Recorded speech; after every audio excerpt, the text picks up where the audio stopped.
Hey, what's going on, Dolphins fans? Welcome back to the Fins Up Network. And I know it's been a few days, but man, this time of the year is always crazy busy. And luckily for me, the Dolphins haven't made any of these splash moves or anything yet. So I haven't missed out on too much since my last video.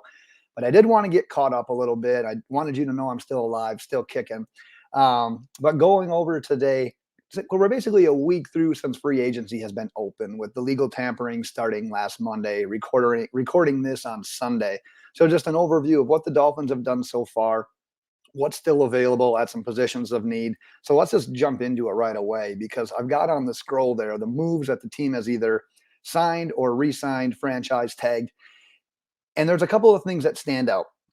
One, you got back a lot of your own guys. Two, you added some depth. Three, you've addressed the running back position. And four, it's where's the splash from a guy from a position that you haven't already that you need.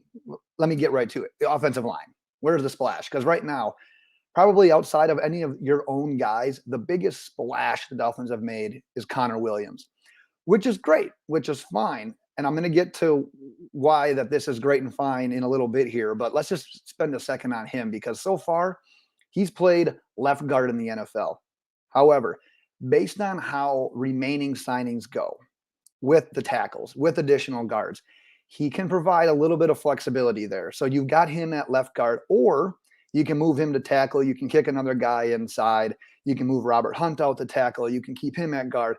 It provides flexibility based on how the remainder of free agency and the NFL draft goes. But that's where I want to talk about some people that are available. I'll probably go in between here of the people that the Dolphins have already signed and the people that they have available. So I just put up the free agent targets available because those tie in so well to each other. Because if you look at those offensive linemen, you got J.C. Tretter at center. You got Armstead, who would play left tackle. You got La'el Collins, who's a shoo-in at right tackle. And then you've got a couple of secondary options from there. But we look at this free agent signing period so far, and it's kind of like, yeah, you brought your own guys back. You got some depth pieces. You got some special teams pieces.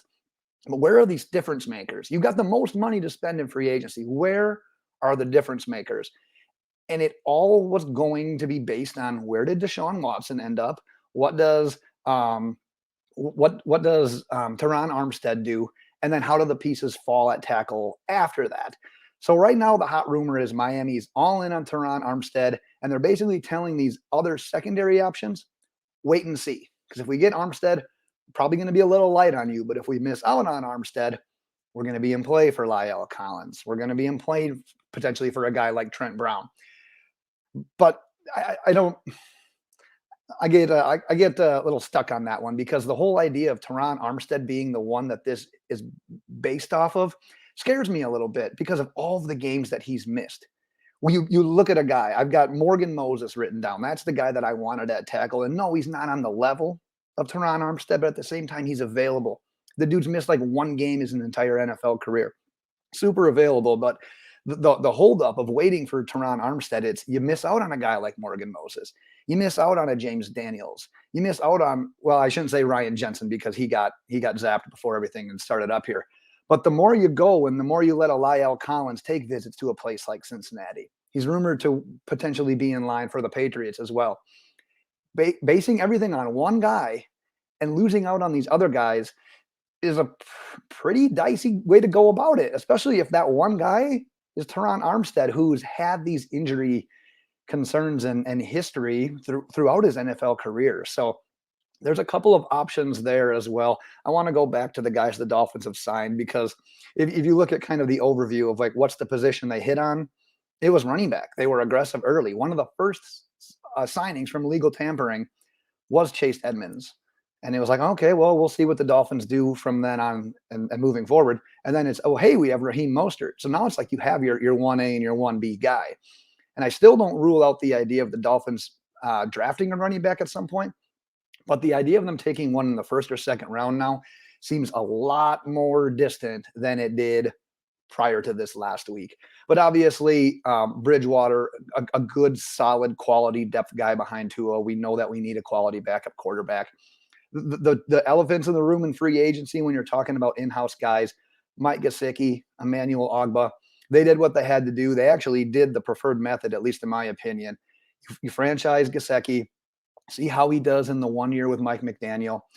If it's a good fit, if it's exactly what the team needs at that position, go ahead and talk longer contract extension with them. Hey, if it's not that great of a piece, we know. We at least see what we have there.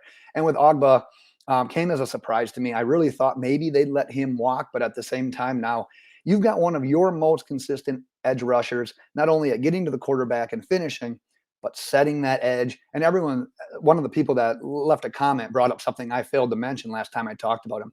He makes such a difference by just getting his hands up. The dude deflects more passes than any defensive lineman that I can remember in like Dolphins history.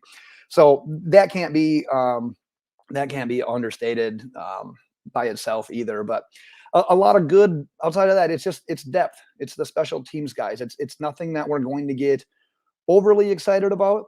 But I would tell you this right now, we got through this first wave of free agency, and it's like, okay, you got some pieces in place, but you haven't made that splash. You could probably say this like, oh, it's been like a C+ or a B- offseason just because it's missing that.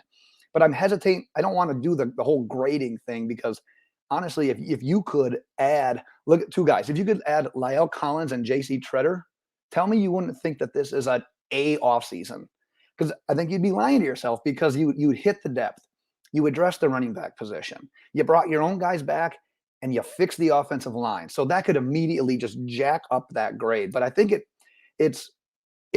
banks a lot on that because right now, if you go into the draft with the depth that your offensive line the way it is, then I would say the Dolphins failed a little bit this offseason. And there are the reports out there that, oh, they spent high draft capital on Liam Eichenberg and Austin Jackson in the past, and there's something there and they want to build on that. That's great. That's fine. I hope that they want to do that. But you can't tell me that adding these free agents isn't going to make your team instantly better today and in the long run make those pieces better because they're going to get the experience of practicing with them. They're not going to be rushed into all these in-game situations where it's them or nothing. So this offseason can really get elevated up, in my opinion, if Miami's able to land 1 to 2 quality offensive linemen and go on from there. I want to touch maybe right before I wrap up here a little bit on the edge because you brought in Ogbah. That's not as much. I'm going to pop this up here so you can see what I'm talking about. It's not as much of a need as it probably was now that you have Ogbah, but there's been a couple of reports, guys like Melvin Ingram, guys like Jadeveon Clowney, potentially being in play there. And I don't mind that whatsoever. But at this point in time, in my opinion, it's not a priority. The priority remains on the offensive line. So that's what I've got for today. Hopefully Miami can have another signing. We get some news here and I can pop in either yet later today or again tomorrow for sure. But until then, Dolphins fans, have a good one and we will catch you next time.